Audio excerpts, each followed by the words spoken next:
बहुत समय पहले किसी जंगल में एक बहुत पुराना पीपल का पेड़ था। उस पेड़ पर लंबे बालों वाली कव्वी भूतनी रहती थी, जो पक्षियों की हर इच्छा पूरी किया करती थी। ए पीपल की भूतनी, मेरी सास बहुत बुरी है। वो हमेशा मुझसे लड़ती रहती है। तुम कुछ ऐसा करो कि उसकी आवाज ही बंद हो जाए। अच्छा, ठीक है। मगर वो कव्वी भूतनी बहुत बुरी थी। वो इच्छा तो पूरी किया करती थी, लेकिन इच्छा पूरी होने के बाद इच्छा मांगने वाले को पछताना पड़ता था। हे ऊपर वाले, मैंने तो उस भूतनी से कहा था कि मेरी सास का कुछ करे, मगर उल्टा ही उस भूतनी ने मुझे बहरा कर दिया। हाँ हाँ। इसीलिए जंगल के पक्षियों ने उस भूतनी से मांगना बंद कर दिया था। कोई भी घने जंगल में बड़े पेड़ के पास नहीं जाता था, और वो कभी भूतनी पेड़ छोड़कर जा नहीं सकती थी, और कोई पक्षी उसके पास नहीं जाना चाहता था। इसीलिए पीपल की भूतनी अब अकेले रहने लगी। कोई पक्षी भी मेरे पास नहीं आता। ऐसे ही काफी अरसा बीत गया और सभी पक्षी पीपल की भूतनी को भूल गए। एक दिन काली भूतनी ने चूहे से कहा, अरे ओ चूहे, लगता है पक्षी मेरे बारे में भूल गए हैं। इसीलिए तुम अभी जाओ और जाकर पक्षियों को बताओ कि मैं कैसे उनकी इच्छा पूरी कर सकती हूँ। उन पक्षियों में से किसी के आने पर मैं कुछ ऐसा करूँगी कि मुझे यहाँ हमेशा नहीं रहना पड़ेगा। मगर मैं तो एक चूहा हूँ, वो मेरी बात क्यों मानेंगे? क्योंकि मेरा जादू ऐसा छाएगा कि तुम्हें कोई पहचान ना पाएगा। भूतनी के ऐसा कहते ही वो चूहा एक उल्लू में बदल जाता है। लो, मैंने तुम्हें एक पक्षी बना दिया। अब जल्दी से जाओ और पक्षियों को मेरे पास लेकर आओ। वो उल्लू मिठाई का एक डब्बा लेकर पक्षियों के पास पहुंचा। लो पक्षियों, ये मिठाई खाओ। तुम कौन हो और मिठाई क्यों बांट रहे हो? मैं दूसरे जंगल में रहने वाला उल्लू हूँ। मुझे पीपल के पेड़ के पास एक भूतनी मिली थी। भूतनी ने मुझे कहा कि वो मेरी इच्छा पूरी कर सकती है। ये सुनकर मैंने उसे 100 सोने के सिक्के देने को कहा। उसने जादू से मुझे 100 सोने के सिक्के दे दिए। इसी खुशी में मैं ये मिठाई बांट रहा हूँ। ये सुनते ही रानू चिड़िया बोलती है, ऐसे ही क्यों? वो भूतनी कभी किसी को 100 सोने के सिक्के देगी। मुझे तो दाल में कुछ काला लगता है। हाँ, तुम दोनों ठीक कह रहे हो। वो भूतनी मुफ्त में कभी किसी को कुछ नहीं देती। ऐसा सुनकर वो सब उल्लू को वहाँ से जाने के लिए कहते हैं। पास वाले पेड़ पर ये सब बातें कालू कौवा सुन रहा था। 100 सोने के सिक्कों के बारे में सुनते ही वो कालू कौवा लालच में आ जाता है, और वो रात होते ही पीपल की भूतनी के पास चला जाता है। पीपल की भूतनी, मैं तुमसे कुछ मांगना चाहता हूँ। मांगो, क्या मांगना चाहते हो? मैं तुम्हारी हर इच्छा पूरी करूंगी, मगर उसके बदले में तुम्हें भी मुझे कुछ देना होगा। हाँ हाँ, क्यों नहीं। अगर तुम मुझे 200 सोने के सिक्के दे दो तो मैं तुम्हारी हर बात मानूंगा। वादा करो कव्वे, जो मैं मांगूंगी वो तुम मुझे दोगे। मैं वादा करता हूँ। कालू की इच्छा को तराजू में तोल, मिल जाए इसे मुंह बोले बोल। काली भूतनी के ऐसा कहते ही कालू कव्वे को एक थैली मिलती है, जिसमें 200 सोने के सिक्के थे। सोने के सिक्के देखकर कालू कौवा बहुत खुश हुआ। अब तुम अपना वादा पूरा करो। हाँ हाँ, बताओ क्या चाहिए तुम्हें? मुझे तुम्हारा शरीर चाहिए। क्या क्या तुम मुझे खाना चाहती हो? नहीं नहीं, मैं तुम्हारे शरीर पर कब्जा करना चाहती हूँ। नहीं नहीं, मैं तुम्हें अपना शरीर नहीं दे सकता। अब तुम कुछ नहीं कर सकते कालू कौवे। तुमने मुझसे वादा किया था, और मुझसे किया वादा तुम चाहकर भी नहीं तोड़ सकते। ऐसा कहते हुए काली भूतनी ने एक मंत्र पढ़ा। 200 साल इस पेड़ में मैं रही हूँ, अब इस पेड़ से मैं जाऊंगी, और अपने जाने के बाद कालू कौवे को इस पेड़ का भूत बनाऊंगी। भूतनी के ऐसा कहते ही भूतनी की आत्मा कालू कौवे में चली गई और कालू कौवे की आत्मा काली भूतनी में चली गई। इस तरह कालू कौवा उस पेड़ का भूत बन जाता है। ये तुमने क्या किया? अब तुम इस पेड़ के भूत बन गए हो और हमेशा इस पेड़ के साथ बंधे रहोगे। हा हा हा। जिसके बाद वो काली भूतनी वहाँ से चली गई और अपनी लालच की वजह से उस पेड़ का बना भूत कालू कौवा बहुत पछता रहा था और बहुत जोर जोर से रोने लगा। प्यारे दोस्तों, इस कहानी से हमें ये सीख मिलती है, हमें कभी भी लालच नहीं करनी चाहिए। किसी से कोई वादा करने से पहले हमें अच्छे से सोच विचार कर लेना चाहिए। आपका धन्यवाद। चिड़िया चिड़िया, मैं दूध की मलाई खाने जा रही हूँ, क्या तुम भी चलोगी मेरे साथ? मगर कहाँ कहाँ जाना होगा हमें? किसान की रसोई में। ना बाबा ना, मैं तो कभी इंसानों की चोरी करने नहीं जाऊंगी। पता था, मुझे सब पता था। कमजोर चिड़िया, तुम ये सब नहीं कर सकती। गोरी कभी वहाँ से चली जाती है। वो सीधा मिठू तोते के पास जाती है। तोते तोते, कब तक ये सूखा दाना खाओगे? अगर मजे करने हैं तो मेरे साथ आओ, मैं तुम्हें इंसानों की बस्ती में लेकर जाऊंगी। मिठाइयाँ, समोसे, पकोड़े और दूध की जलेबी सब मिलता है इंसानों की बस्ती में। गौरी, मैंने कभी इंसानों की चोरी नहीं की, इसलिए मुझे बहुत डर लग रहा है। तुमने नहीं की, मैं तो करती रहती हूँ। मेरा विश्वास करो और मेरे साथ आ जाओ। तुम बाहर बैठकर रखवाली करना और मैं करूँगी किसान की रसोई से चोरी। मिठू तोता गोरी कवि की बात मान लेता है और वो गोरी कवि के साथ चला जाता है। किसान और उसकी पत्नी खेतों में काम कर रहे थे। देखो, किसान और उसकी पत्नी यहाँ हैं। हम आसानी से चोरी कर सकते हैं और हमें कोई डर नहीं होगा। क्या तुम्हें किसान के घर का पता है? ये भी कोई बात है? मेरा तो रोज का काम है किसान के घर से चोरी करना। गोरी कवि मिठू को लेकर वहाँ से उड़ती है और किसान के घर पहुँच जाती है। मिठू, रसोई का दरवाजा खुला है, तुम यहाँ बैठकर रखवाली करो और मैं चोरी कर कर आती हूँ। जल्दी आना, मुझे बहुत डर लग रहा है।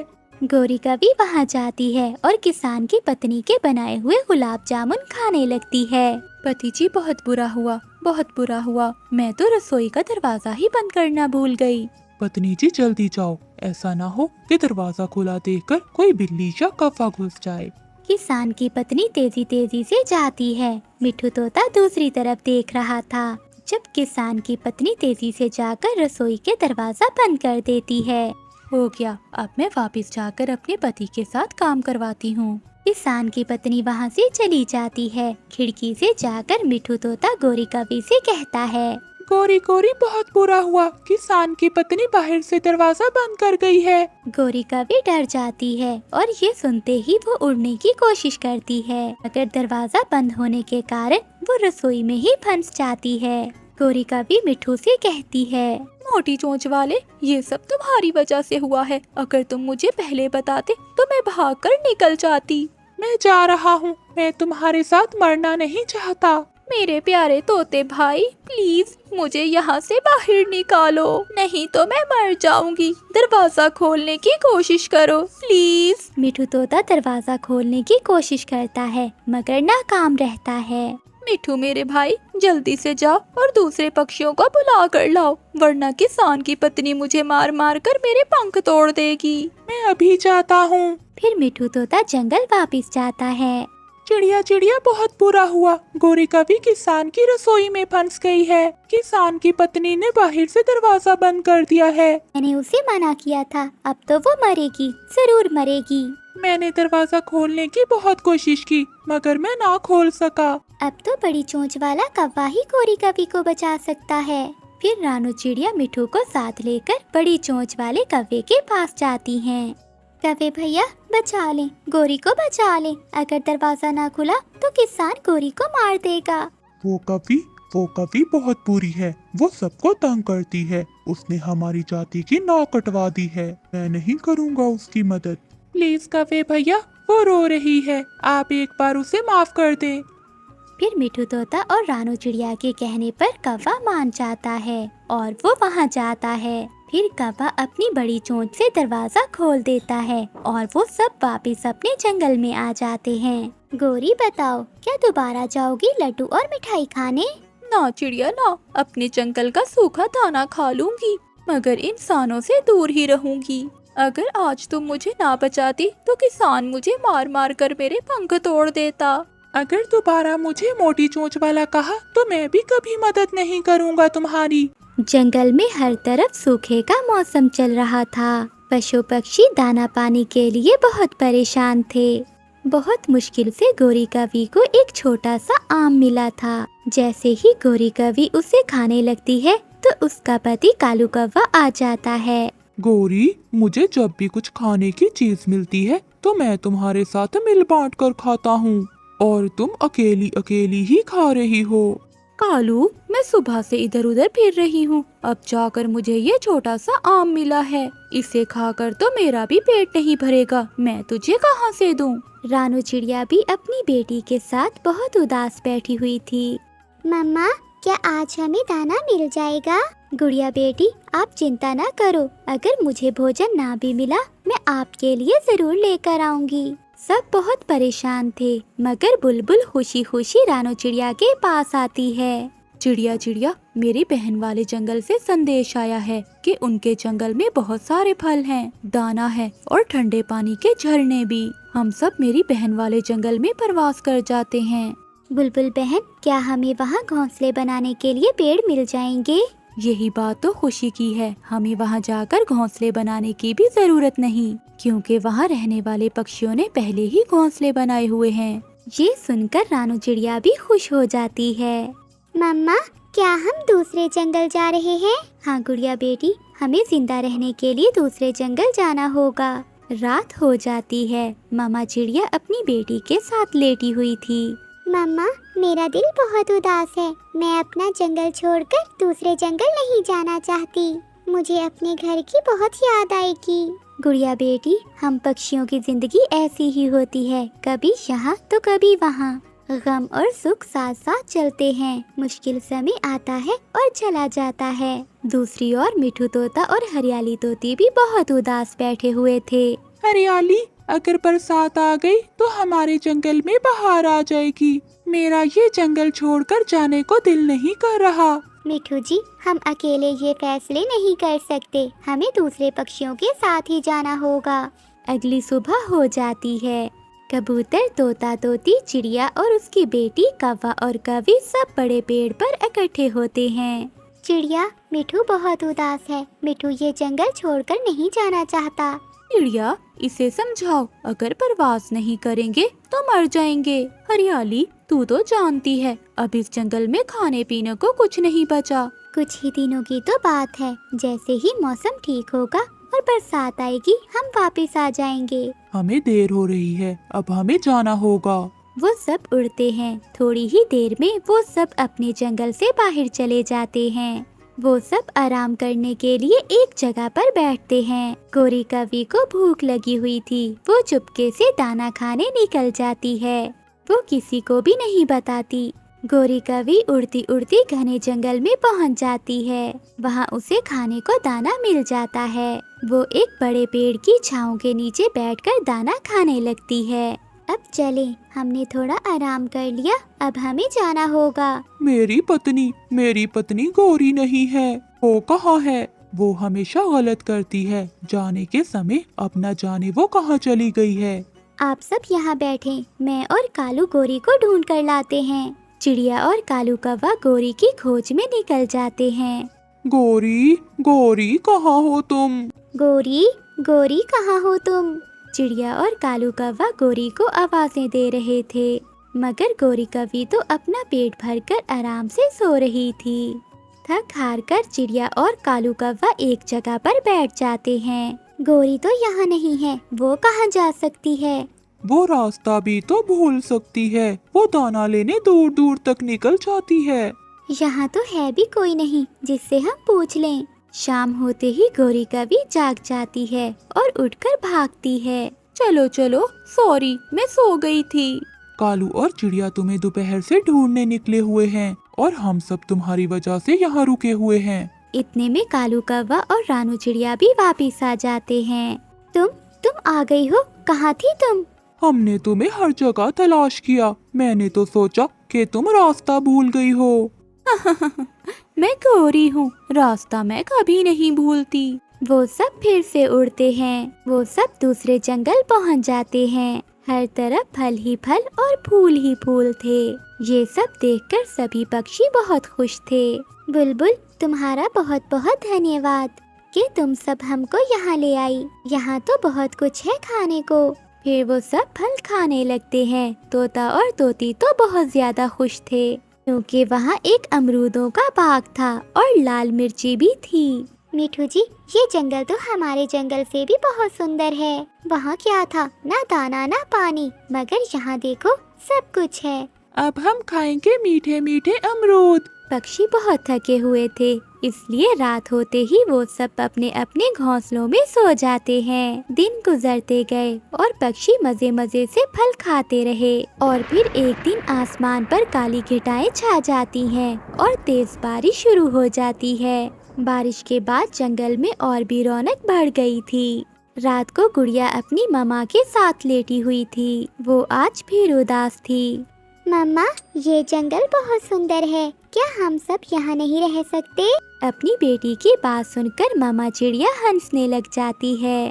गुड़िया बेटी, जब हम पुराने जंगल से यहाँ आए थे, आप तब भी उदास थी और अब आप इस जंगल में दिल लगा बैठी हो। मिठू तोता तो रो रहा था। हाँ, मेरा तो यहाँ से जाने को दिल नहीं कर रहा। मिठू जी, आप भी बच्चों की तरह करते हो। कल यहाँ आने से पहले रो रहे थे, अब ये जंगल छोड़कर जाने के लिए रो रहे हो। हम पक्षियों को जिंदा रहने के लिए परवास करना ही होती है। हमारा जंगल, हमारा घर बदलता ही रहता है, इसलिए हमें सबके साथ जाना होगा। और फिर अगले दिन सारे पक्षी अपने पुराने जंगल जाने के लिए वापस उड़ते हैं। थोड़ी उड़ान के बाद सभी पक्षी नए जंगल की यादें भूलकर फिर से खुशी खुशी अपना सफर शुरू करते हैं। नहीं नहीं चील चाची, हम 2 बोरी ही दाना लेंगे। कालू, चाची भी कहते हो और अपनी चाची का इतना ख्याल भी नहीं करते हो। मैं तुम्हें 1 बोरी दाना दूंगी। चील चाची, वो तो ठीक है, मगर चिड़िया और उसका पति बहुत मोटे ताजे हैं। अगर एक पूरा महीना भी तुम उनका मांस खाओगी तो फिर भी खत्म नहीं होगा। ठीक है, मुझे मंजूर है, मगर तुम दोनों उसे मेरे दरवाजे तक ही लेकर आओगे। दरवाजा क्या, हम तो उन्हें तुम्हारी गुफा के अंदर ही ले आएंगे। आगे का काम तुम्हारा, बाकी मैं संभाल लूंगी। कौवा और कवि चील चाची से दाना लेते हैं और अपने घर चले जाते हैं। कालू पति जी, क्या चिड़िया और उसका पति हमारी बातों में आकर उस गुफा तक जाएंगे? तुम चिंता न करो, मैं उन्हें दाने का लालच देकर गुफा तक ले जाऊंगा। गुड़िया बेटी, सो जाओ, हमें कल भोजन भी लेने जाना है। गुड़िया की मम्मा आप सो जाएं, मुझे अभी गुड़िया से बातें करनी हैं। अगली सुबह हो जाती है। कालू कौवा और गोरी कवि रानू चिड़िया के घर आते हैं। मामा चिड़िया और बाबा चिड़िया ये नहीं जानते थे कि वो दुष्ट कौवे आज उनके साथ क्या खेल खेलने जा रहे हैं। चिड़िया, पहाड़ों के पास पुरानी गुफा में एक खरबूजों की बेल है। उस बेल पर 4 खरबूजे लगे हुए हैं। 2 तुम दोनों ले लेना और 2 हम दोनों ले लेंगे। टोकरी भी उठा लो चिड़िया और हमारे साथ चलो। गुड़िया के बाबा, हमारी बेटी कितने दिनों से सूखा दाना खा खा कर तंग आ गई है, क्या ख्याल है आपका? मगर वहाँ कोई खतरा तो नहीं है? ना, वहाँ कोई खतरा नहीं है। हम यूं गए और यूं आए। खरबूजे तो वहाँ कल 6 थे, 2 हमने खा लिए। मामा चिड़िया और बाबा चिड़िया गोरी कवि कालू कौवे की बातों को सच मान लेते हैं और वो सब गुफा के पास पहुँच जाते हैं। चिड़िया, तुम जाओ, तुम दोनों जाकर अंदर से खरबूजे तोड़ो। मैं और कालू जब तक पानी पी आते हैं। गोरी बहन, आप जल्दी आ जाना। फिर चिड़िया और उसका पति गुफा के अंदर जाते हैं। गुड़िया के बाबा, यहाँ तो कोई खरबूजे की बेल नहीं है। ये कौवे हमेशा झूठ बोलते हैं, इन्होंने हमारे साथ मजाक किया है। ऊपर से एक जाल गिरता है। मामा चिड़िया और बाबा चिड़िया दोनों उस जाल में फंस जाते हैं। सच में उन कौवों ने तुम्हारे साथ मजाक किया है। 2 बोरी दाने के बदले वो तुम दोनों को यहाँ छोड़ गए हैं। हमें जाने दे चील चाची, हमें जाने दे। अगर आप एक माँ और पापा को खा जाओगी तो उनके बच्चों का क्या होगा? आप हम दोनों में से एक को जाने दें, आप मुझे खा लें और मेरी पत्नी को घर जाने दें। मेरी गुड़िया अभी बहुत छोटी है, मेरी गुड़िया अकेले मर जाएगी। तुम चिंता न करो, कौवा और कवि एक बोरी लेंगे और तुम्हारी गुड़िया को भी मेरा भोजन बना देंगे। दुष्ट चील मामा चिड़िया और बाबा चिड़िया दोनों को मार देती है। शाम तक गुड़िया अपनी मामा बाबा का इंतजार करती है। शाम के बाद गुड़िया को डर लगने लगता है। अभी तक मेरे मामा बाबा क्यों नहीं आए? मैं कव्वे अंकल से जाकर पूछती हूँ। गुड़िया कौवों के घर की तरफ जाती है। कालू, अब तो पूरा 1 साल हमें दाना ढूंढने की कोई चिंता नहीं। गौरी, अब तक तो चील चाची ने चिड़िया और उसके पति को खा लिया होगा। कालू, अब किसी दिन गुड़िया को भी अपनी जाल में फंसाकर चील चाची को दे देंगे। गुड़िया बाहर बैठी ये सब सुन लेती है। जालिमों ने मेरे मम्मा पापा को मार दिया। तुम दोनों ने धोखा किया। मैं बदला लूंगी अपने मम्मा पापा का। मैं अपने मम्मा पापा का बदला लूंगी तुमसे। रोती हुई गुड़िया वापस अपने घर चली जाती है। वो रात गुड़िया अपने घर में रो रो कर गुजारती है और फिर अगले दिन मुंह अंधेरे ही अपनी नानों के जंगल में चली जाती है। गुड़िया बेटी, आपके मम्मा पापा कहाँ हैं? वो साथ नहीं आए आपके? गुड़िया रोने लग जाती है। नानो, उन दुष्ट कौवा और कवि ने धोखे से मेरे मम्मा और पापा को चील का भोजन बना दिया। वो दोनों धोखे से मेरे मम्मा और पापा को चील के पास ले गए और चील ने उन्हें खा लिया। गुड़िया और नानो बहुत दुखी थीं। फिर गुड़िया अपनी नानों के पास ही रहने लगी। गुड़िया अपनी नानों के साथ दाना लेने जाती और शाम को अपनी नानों के साथ ही घर आ जाती। क्या गुड़िया है नाम तुम्हारा? क्या तुम मुझसे दोस्ती करोगी? नहीं, मैं किसी से दोस्ती नहीं करती। मेरा नाम सोनू चिड़िया है और मैं इसी जंगल में रहती हूँ। मेरा दोस्ती से विश्वास उठ गया है। मेरे मम्मा और पापा को उनके दोस्तों ने धोखा दिया। जब तक मैं अपने मम्मा पापा के मारने वालों को अंजाम तक नहीं पहुंचा देती, मैं सुकून से नहीं बैठूंगी। समय गुजरता गया। गुड़िया अब बड़ी हो गई थी। अब वक्त आ गया था जब गुड़िया अपने मम्मा पापा का बदला लेने के लिए तैयार थी। नानो, कल आप मुझे जहरीले फूलों का रस निकाल कर दें। गुड़िया बेटी, मुझे बहुत डर लग रहा है। जो हुआ उसे भूल जाओ। कहीं वो दुष्ट कौवे तुम्हें भी कोई नुकसान ना पहुंचा दें। नानो, मैं कैसे भूल जाऊं? जिन्होंने मेरे मम्मा और पापा को मारा, मैं कैसे उन्हें माफ कर दूं? मुझे सारी रात नींद नहीं आती। मैंने खुद से उसी दिन वादा किया था कि मैं उन दुष्ट कौवों को उनके अंजाम तक जरूर पहुंचाऊंगी। फिर गुड़िया अपनी नानों के साथ जंगल जाती है और वहाँ से जहरीले फूलों को तोड़ लेती हैं। दूसरे दिन गुड़िया उन जहरीले फूलों का रस मिठाई पर डालती है और वहाँ से निकलती है। जाओ मेरी बेटी, ऊपर वाला तुम्हारी रक्षा करेगा। गुड़िया सबसे पहले गुफा के पास जाती है जहाँ चील चाची रहती थी। इधर उधर देखकर गुड़िया मिठाई गुफा के आगे रख देती है और एक पेड़ के पीछे बैठकर देखने लगती है। उड़ती हुई चील भी आ जाती है। ये मिठाई कहाँ से आई?